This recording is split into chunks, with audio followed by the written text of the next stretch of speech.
had spent 3 years climbing the corporate ladder as a software engineer, working 60-hour weeks, skipping vacations, and saving every penny I could. At 28, I finally had enough for a down payment on my first home. The excitement bubbling inside me felt like champagne fizz as I dialed my parents to share the news. But instead of congratulations, my mother Linda's voice turned ice cold the moment I mentioned house hunting.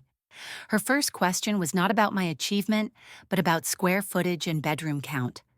My stomach dropped as I heard my brother Marcus and his family chattering in the background at my parents' house, where they had been living for the past 6 months. Before I tell you what happened next, I would love to know where you are watching from. Drop a comment below, and do not forget to hit that like button if you have ever felt like your success was expected to benefit everyone but yourself. And trust me, you will want to stick around for how this story ends. 3 days after that unsettling phone call, I was viewing a charming 3-bedroom, 2-bathroom house with my realtor Jessica. The 1,800 square foot home felt perfect for me, with its modern kitchen and cozy living room. As we discussed the asking price of $320,000, my phone buzzed with a call from my father, Robert. His tone was unusually formal when he said, "Cora, honey, we need to talk about your house hunting strategy. Can you come over this evening?" I excused myself from Jessica and drove to my childhood home, my mind racing with questions. The familiar suburban street looked the same, but something felt different as I pulled into the driveway behind my brother's pickup truck. Inside, the entire family had gathered in the living room like some sort of intervention. Marcus sat quietly on the sofa while his wife Sarah bounced their 2-year-old daughter Emma on her lap. Their 4-year-old son Jake was absorbed in his iPad, occasionally giggling at whatever game he was playing. My mother Linda cleared her throat and began what felt like a rehearsed speech. "Cora, sweetie, we need to discuss your approach to buying this house. As you know, Marcus has been going through a difficult time since he was laid off from the construction company 6 months ago." She gestured toward my brother, who avoided eye contact. "Sarah is working part-time at the grocery store, but it is barely enough to cover their basic expenses, let alone rent for their own place." My father joined in, his voice carrying that familiar tone he used when discussing family obligations. "Your brother has always been there for this family, and now it is time for us to be there for him. We think it would be wonderful if you could find a house that accommodates everyone." The word everyone hung in the air like a storm cloud. Sarah shifted uncomfortably, adjusting Emma while glancing between me and her husband. "We are not asking for charity," she said softly. "We would help with utilities and groceries." My mother pulled out a folder filled with real estate listings she had apparently been collecting. "I have been looking at some properties that would work perfectly. 4 bedrooms, minimum 3 full bathrooms, and a nice open floor plan for family gatherings." She spread the papers across the coffee table like she was planning a military operation. "The children need space to play, and Marcus needs room for his tools in the garage." I felt my carefully planned budget crumbling before my eyes. "Mom, these houses are all over $400,000. That is way beyond what I can afford." I tried to keep my voice steady, but panic was creeping in. Marcus finally spoke up, his voice defensive yet resigned. "Look, I never asked for this, but since you are buying a house anyway, it makes sense to get something that works for the whole family." He ran his hands through his hair, a gesture I remembered from our childhood whenever he was stressed. "We will not be a burden, I promise. As soon as I get back on my feet, we can figure out other arrangements." Sarah nodded enthusiastically. "And think about it, Cora. You would have built in babysitters for when you eventually have kids of your own. The children adore you." As if on cue, little Jake looked up from his iPad and grinned at me. "Aunt Cora, will you have a big backyard for my soccer ball?" His innocent excitement made my heart ache. These were not bad people, they were family members in a tough situation. But something about the whole conversation felt wrong, like I was being painted into a corner I had never chosen to enter. My father leaned forward, his expression serious. "We raised you kids to look out for each other. Your brother supported you through college by helping with your car payments when you were struggling. Family means making sacrifices for one another." The guilt hit me like a physical weight. I did remember Marcus helping me with car repairs during my sophomore year when money was impossibly tight. He had never asked for anything in return, just said that is what big brothers do. But somehow this felt different, bigger, more permanent than fixing a transmission. "I need some time to think about this." I said, finally gathering my purse. The disappointment in the room was palpable as I hugged everyone goodbye. Sarah whispered, "Thank you for even considering it," while Marcus squeezed my shoulder and said, "I know this is a lot to ask." Driving back to my apartment, I could not shake the feeling that my dream of homeownership had just been hijacked by expectations I had never agreed to carry. The pressure campaign began the very next morning. My phone rang at 7:30 with my mother's cheerful voice delivering real estate updates like morning news. "Good morning, sweetheart. I found 3 more listings that would be absolutely perfect. There is a lovely 4-bedroom colonial with a 2-car garage, and the seller is motivated to negotiate." By the end of the first week, the entire extended family seemed to know about my generous offer to house Marcus and his family. My Aunt Patricia called from Phoenix, gushing about how proud she was of my selflessness. "Your mother told me about your wonderful gesture for Marcus and the babies. That is exactly the kind of family spirit your grandmother Ruth instilled in all of us." When Grandmother Ruth herself called during our traditional Sunday check-in, she immediately launched into praise I had never asked for. "Cora dear, I am so proud of how you are taking care of your brother during his time of need. That is what real family does." Whoa, her approval felt simultaneously warming and manipulative, like being hugged by someone while they picked your pocket. The social media campaign was perhaps the most unsettling part. Marcus posted a Facebook status about being grateful for family support during these challenging times, complete with a photo of him and Sarah looking humble yet hopeful. Sarah shared pictures of the children with captions like, "Excited for our next big adventure." The comments poured in from cousins and family friends, all praising the unnamed family member who was making this possible. When my colleague Amanda asked about my house hunting progress during our lunch break, I found myself struggling to explain the situation. "Well, it has gotten a bit complicated. My brother and his family are going through some financial difficulties, and my parents think I should buy a larger house that could accommodate everyone temporarily." Amanda nearly choked on her sandwich. "Wait, so you are buying a house for your brother's family? That is incredibly generous but also incredibly expensive. How long is temporary supposed to last?" Hearing the situation described so bluntly made me realize how absurd it sounded. I was a single woman being expected to purchase and maintain a home for 5 people with no clear timeline for when I might actually get to live in it alone. That evening, Marcus showed up at my apartment unannounced, carrying a 6-pack of beer and wearing the sheepish expression that had gotten him out of trouble since childhood. "Can we talk, sis? I feel like things got weird at Mom and Dad's the other night." We sat on my small balcony, the city lights twinkling below us as he opened 2 beers and handed me one. "I want you to know that I never asked for any of this. When Sarah and I moved back in with Mom and Dad, it was supposed to be for 2 months maximum. The job market has been brutal, and every interview seems to lead nowhere." His vulnerability was genuine, and I felt my resistance softening slightly. "I understand you are in a tough spot, Marcus. I really do, but this feels like such a huge commitment for me to take on." He nodded, staring out at the horizon. "I know it is.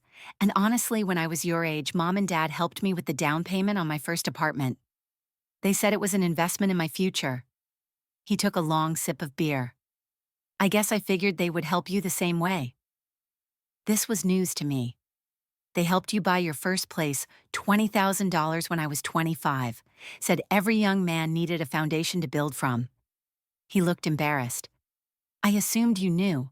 I thought that is why they were pushing so hard for you to get the bigger house." The pieces started falling into place.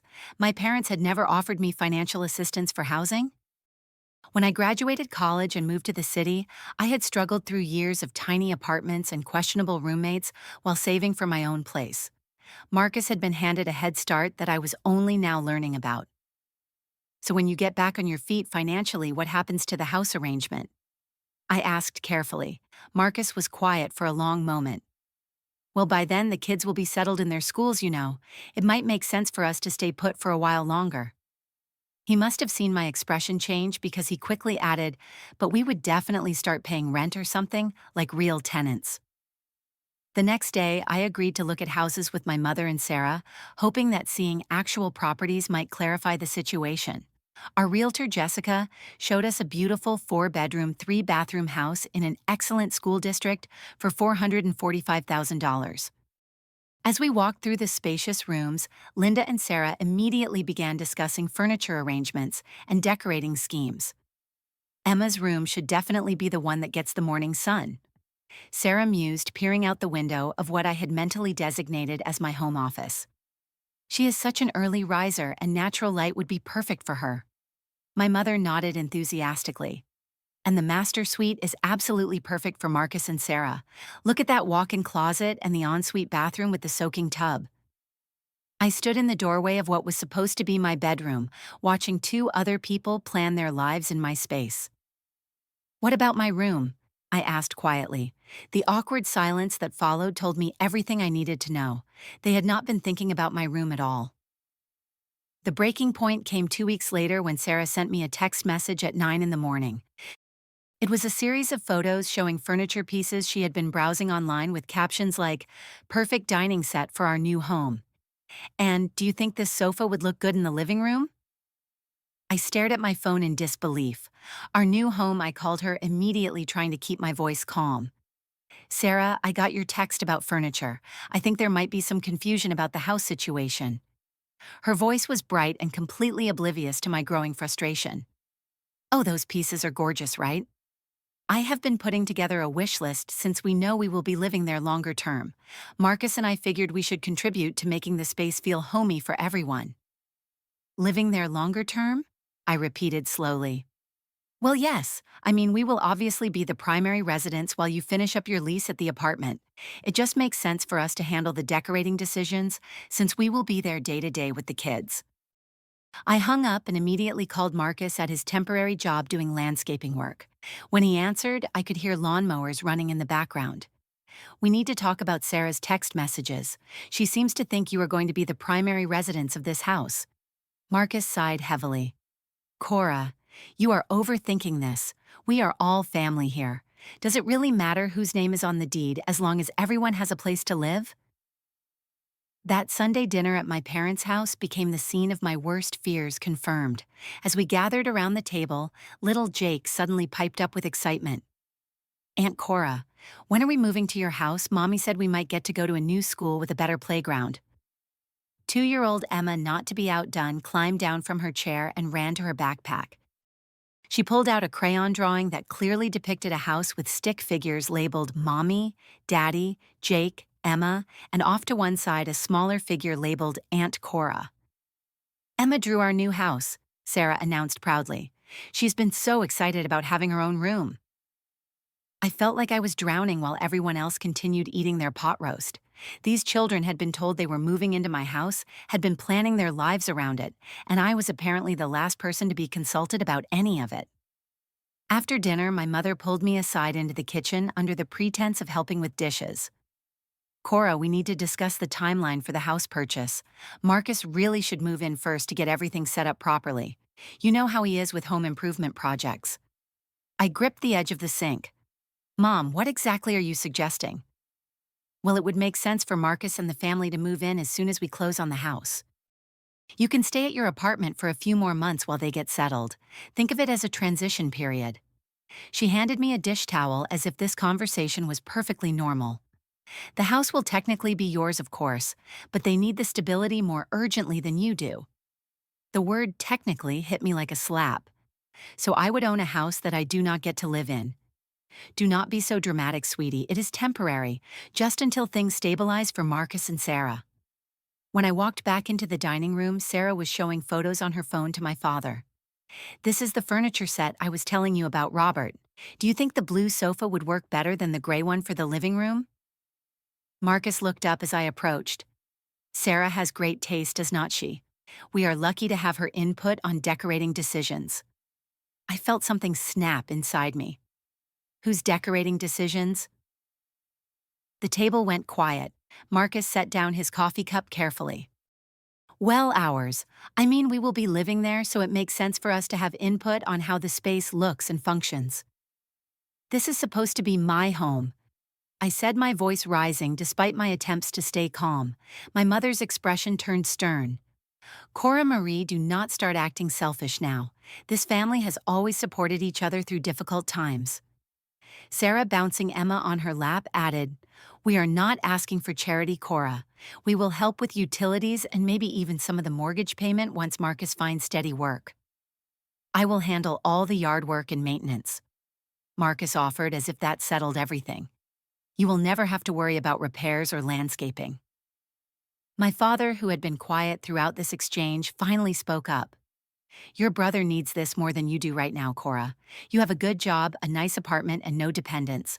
Marcus has a family to think about." The ultimatum came during what my mother called a family meeting the following Tuesday evening. I arrived at their house to find everyone waiting in the living room with serious expressions as if I were about to receive an intervention for drug addiction rather than resistance to giving up my dream home. "Cora." My mother began, her voice taking on the tone she had used when I was teenager caught breaking curfew. "We have been talking and we are concerned about your attitude toward helping your family. If you are not willing to make this sacrifice for Marcus and the children, then perhaps you are not ready for the responsibility of homeownership at all." The threat hung in the air like smoke. My relationship with my family, built over 28 years of shared holidays and birthday celebrations and Sunday dinners, was apparently conditional on my willingness to hand over my future home to my brother. Marcus shifted uncomfortably in his chair. "I never wanted it to come to this, Cora. When Mom first brought up the idea, I told her you would probably want to think about it. But since you seemed open to the possibility—" "I never seemed open to anything," I interrupted. "I said I needed time to think, and apparently that was interpreted as agreement." The silence that followed was deafening. Finally, my father cleared his throat. "Well, then I guess we know where we all stand." That night, I drove home to my apartment with tears streaming down my face, but by the time I reached my front door, something had shifted inside me. Instead of sadness, I felt a strange sense of clarity, like waking up from a confusing dream. I spent the weekend doing research, but not the kind my family expected. I found a different realtor named David, who worked in a neighborhood about 45 minutes away from my parents. When he asked about my housing needs, I was crystal clear: 3 bedrooms, 2 bathrooms, move-in, ready, perfect for a single professional woman. No mention of extended family or future roommates. David showed me a charming house in a quiet subdivision for $315,000. It had everything I wanted: a modern kitchen with granite countertops, a cozy living room with a fireplace, a master bedroom with an ensuite bathroom, 2 additional bedrooms perfect for a home office and guest room, and a private backyard surrounded by mature oak trees. Most importantly, it felt like mine from the moment I walked through the front door. The pre-approval process took 1 week. I scheduled viewings during lunch breaks and told my family I was working late on a big project. David was efficient and professional, never once asking why I wanted to keep the process confidential. Within 3 days of seeing the house, I submitted an offer that was accepted immediately. Meanwhile, my family continued planning their version of my future. My mother sent daily text messages with paint color suggestions and school district information. Sarah had apparently started shopping for curtains for their bedrooms and sent me photos of potential window treatments. Marcus talked about installing a swing set in the backyard for Jake and Emma to enjoy. During our regular family dinner that Sunday, little Jake entertained us with detailed drawings of his future bedroom, complete with superhero posters and a race car bed. Emma had learned to say "new house" and clapped excitedly whenever anyone mentioned it. Watching their innocent excitement made my chest tight with guilt, but I reminded myself that I had never promised them anything. 2 weeks later, I hosted what I announced would be a special family dinner at my apartment. I cooked my grandmother's recipe for beef stew and bought a chocolate cake from the bakery where we used to get birthday cakes when Marcus and I were children.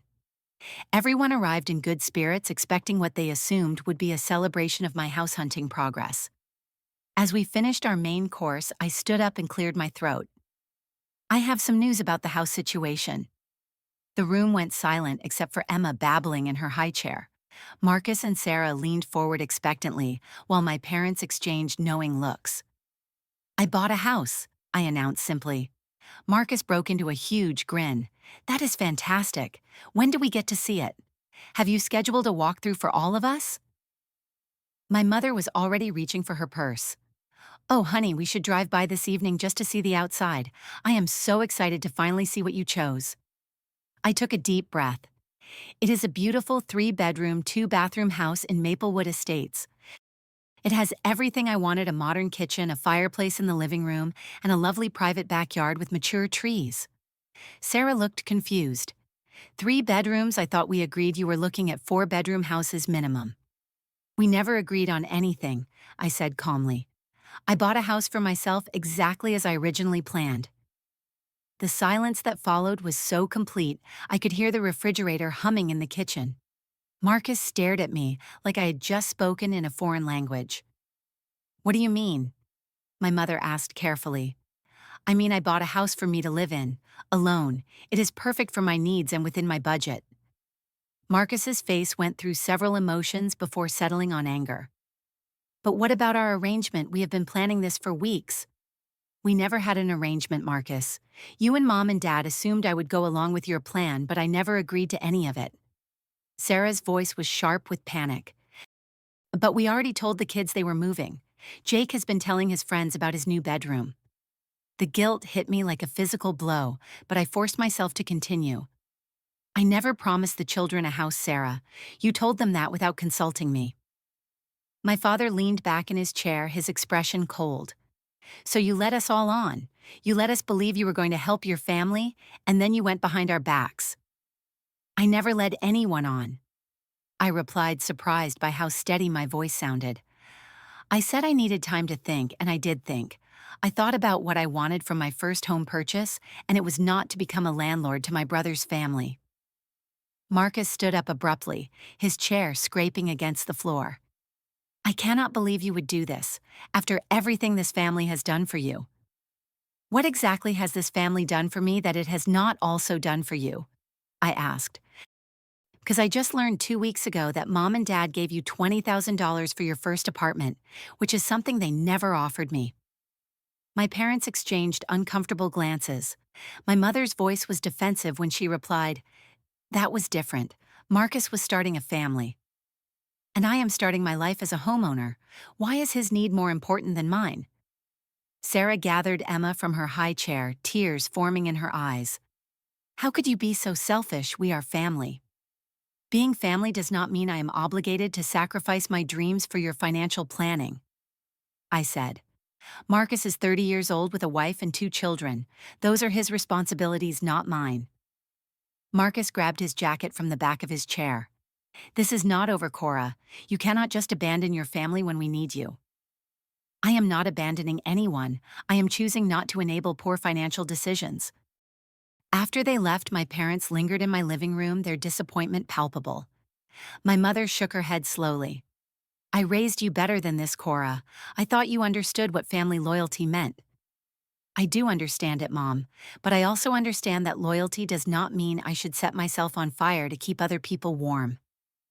My father stood up and put on his coat. Do not expect us at your housewarming party. That is your choice to make, I replied. 6 months later, I was sitting in my beautiful kitchen drinking morning coffee and watching cardinals at the bird feeder I had installed outside my window. The house had become everything I dreamed it would be: a peaceful sanctuary, decorated exactly to my taste, with a home office where I could work remotely, a guest bedroom for friends who visited, and a backyard garden that was slowly taking shape under my amateur but enthusiastic care. The silence from my family had lasted about 3 months before my mother broke it with a brief text asking how I was settling in. Marcus had eventually found steady work with a construction company that specialized in commercial projects, and he and Sarah had moved into a modest 2-bedroom apartment across town. According to my mother's reluctant updates, the children had adjusted to their new school just fine, proving that kids are far more resilient than adults give them credit for. My father was the last holdout, but even he eventually asked to see photos of the house when I ran into him at the grocery store in November. He grudgingly admitted that my decorating skills were better than he expected and that the neighborhood looked safe and well-maintained. The real test came at Thanksgiving when my mother extended a cautious invitation to join the family dinner. I arrived with homemade rolls and a bottle of wine, unsure what kind of reception I would receive. Marcus and Sarah were polite but distant, while the children seemed to have completely forgotten about the house drama and were simply excited to see their aunt. During dessert, my mother made what I recognized as her version of an apology. I still think you were selfish, Cora, but I suppose the house is very nice. I smiled and passed her the whipped cream. I think I was smart, Mom. Marcus looked up from helping Jake with his pie. Smart about what? Smart about recognizing the difference between helping family and enabling dependency. I said carefully, I love you all, but I am not responsible for solving problems that other adults create for themselves. Sarah's cheeks flushed pink. We were not asking you to solve our problems, we just needed temporary help. Temporary help that involved me buying a house I could not afford and would not get to live in while you figured out your finances. I replied gently. That is not temporary help, Sarah. That is a complete life reorganization for my benefit. My father set down his coffee cup with a thoughtful expression. I suppose we might have gotten a bit carried away with our expectations. It was not exactly an apology, but it was acknowledgement which felt like progress. By Christmas, our family relationships had settled into a new normal. I brought gifts for the children and helped with holiday dinner preparations just like always, but there was an unspoken understanding that my choices were my own to make. Marcus and I even had a genuine conversation about his new job and my recent promotion at work. In January, I started dating Tom, a colleague from a different department, who had asked me out for coffee after a company training session.